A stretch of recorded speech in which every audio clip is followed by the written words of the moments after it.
లంచము, అన్నింటి రూపాలు పంచుకుంటుంది లంచము. దేనికైనా కావాలి లంచము, ఈ అలవాటే మరవదా ప్రపంచము, ఈ అలవాటే మరవదా ప్రపంచము. నమస్తే తెలంగాణ. రేవంత్ను తిట్టిండని దళిత రైతు వెంకటయ్య అరెస్ట్.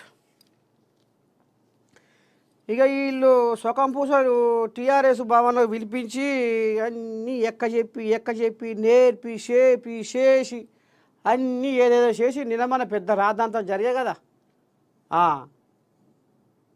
రేవంతమయ్యను అసలు ఒక్క మాట అంటుంటే ఒక్కొక్క మాట గుండెకు తూట్లు పడుతున్నాయి. ఆ మాటలు గా రకంగా అనిపించి ఇక ఉద్దారకము చేసిన ఘనత వీళ్ళదే, బీఆర్ఎస్ వాళ్ళదే.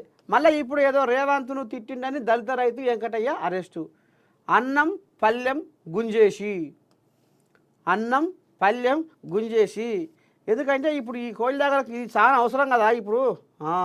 అయితే అయ్యా దళిత రైతు అంటున్నావు, సరే మీ మాట మీ కొంగులే వేద్దాం. దళిత రైతు వాజివే. మరి మీరు హుజురాబాదు ఎలక్షన్లలో ఉప ఎన్నిక ఎలక్షన్లలో దళిత బంధు అని తీసుకొచ్చి ఈటెల రాజేందర్ని మెడకు బట్టేసి గొర్ర గుజుకపోయి కారు దింపి అవతలు ఎత్తేసి మళ్ళీ ఉప ఎన్నిక తీసుకొచ్చారు. ఉప ఎన్నికలో మీరు దళిత బంధును ముంగటేసి అక్కడ ఓట్లు జనాలతోని రామసక్కదనంగా గుంజుకొని వాళ్ళని మలుపుకొని వాళ్ళని ఆకర్షితులను చేసుకొని దళిత బంధు పేరు మీద మీరు తీరొక్క వేషాలు వేసారు. ఇక అదే దళిత బంధు ఈటెల రాజేందర్ని ఓడగొట్టాలని దళిత బంధుని తీసుకొచ్చి ఈ దళిత బంధు ఒక్క మనిషికి 10 లక్షలు అన్నారు. ఎందుకంటే ఇప్పుడు దళిత రైతు గురించి వాళ్ళే చెప్తున్నారు కాబట్టి మనం దళితుల ముచ్చటే ముంగటేసుకుందాం. అయితే 10 లక్షల రూపాయలు ఒక మనిషికి ఇస్తాము దళిత బంధు స్కీమ్ అని పెట్టారు. మరి ఏడ ఉద్దారకం చేసిరయ్యా మీరు దళితులు? ఏడాది కూడా మీరు దళితులా? అయ్యో రామా, కొంతమంది అయితే భర్తలకు ఎడవాసి భర్తలు చచ్చిపోయి భార్యలు ఇదైపోయి ఇప్పుడు రెక్కలు ఏమన్నా ఇట్టిట కదిలిస్తేనే వసవసాన్ని రెక్కలు ముక్కలు చేసుకొని చెమట ఒడిపిస్తేనే బిక్కడి బువ్వ గసవంటోళ్లకు కాదని, గసవంటోళ్లను అసలు మా కంటికి వాళ్ళు కనపడరని ఏం చేసిరయ్యా? దొంగలకు సద్దులు కట్టేటోళ్లకు, పార్టీ జెండాలు మోసేటోళ్లకు, ఛాయ బిస్కెట్లు అందించేటోళ్లకు ఈ దళిత బంధును అంటగట్టారు. ఇక ఇంట్లో స్వయాన కేసీరావే అన్నాడు. ఏమన్నాడు? దళిత బంధులో ఎమ్మెల్యేకు 3 లక్షలు పోతున్నాయట, చిట్టా మొత్తం నా దగ్గర ఉంది, నేను ఇప్పదీసి వాళ్లకు చిప్పకూడు తినబెడతా, మొత్తం నేను ఏం చేయాలో నాకు తెలుసు, అందరి భాగవతం నా దగ్గర ఉంది, దళిత బంధులో ఎవరెవరు ఏం తీసుకుంటారు, ఎంత తీసుకుంటారు, ఎంతమంది తీసుకుంటారు కూడా నాకు ఎరికే అని కేసీరావయ్యనే కుండ బద్దలు కొట్టి చెప్పిండు. స్వయాన అప్పుడు ఆయన ముఖ్యమంత్రిగా ఉన్నప్పుడే. ఇక ఎవరికి అందింది ఈ దళిత బంధు? సామాన్య జనానికి.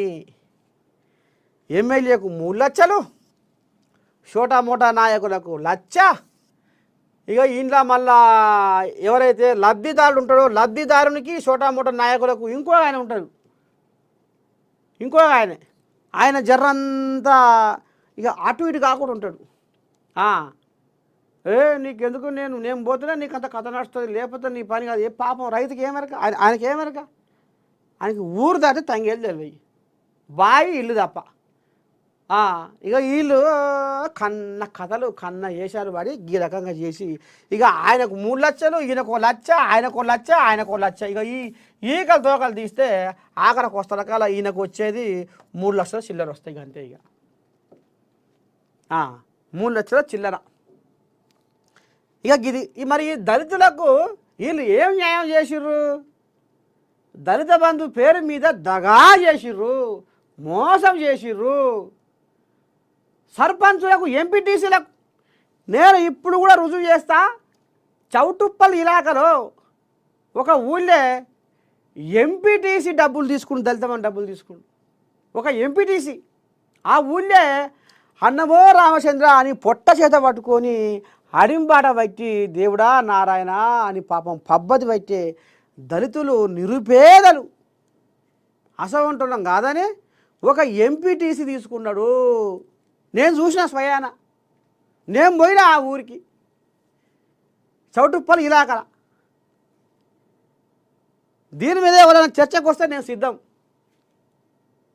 నేను మాట్లాడిస్తాను ఆ ఊళ్ళతోటి, ఆ ఊరికే పోదాం. దళితుల మీద బీఆర్ఎస్లకు ఏ పాటి ప్రేమ ఉన్నది, ఏ పాటి అభిమానం ఉన్నది అనేది ఆ ఊరికి పోతేనే తెలుస్తుంది. వేరే ఊర్లలో కూడా కథలు మస్తు నడిచినాయి, కానీ నా కళ్ళ ముందర జరిగిన ముచ్చట అది, నాకు ఎరుకున్న ముచ్చట అది. నేను ఆ ఊరికి పోతే ఆ ఊరోళ్ళు వస అని వలపోసుకుంటా మాట్లాడిర్రు.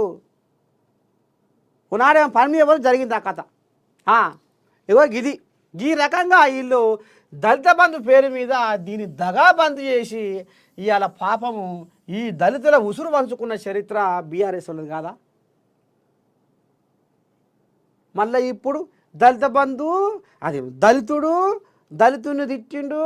బీఆర్ఎస్ భవన్లకు పిలిపించి వాళ్లకు లేనిపోని వాడిని ఎక్కించి కాయించి నేర్పి ఆ వీడియోలు రిలీజ్ చేసిన చరిత్ర మీది కదా. గిసవంటి వేషాలు వేసుకుంటా, గిసవంటి కథలు పడుకుంటా, గిన్ని తీగరాగాలు తీసుకుంటా, మళ్ళా దళిత రైతును తిట్టిండని అరెస్ట్ చేయించిండని మళ్ళీ ఇప్పుడు సొక్కంపూస పలుకులు, శిలుక పలుకులు పలుకుతుర్రు బీఆర్ఎస్ వాళ్ళు. ఇంకో ఇది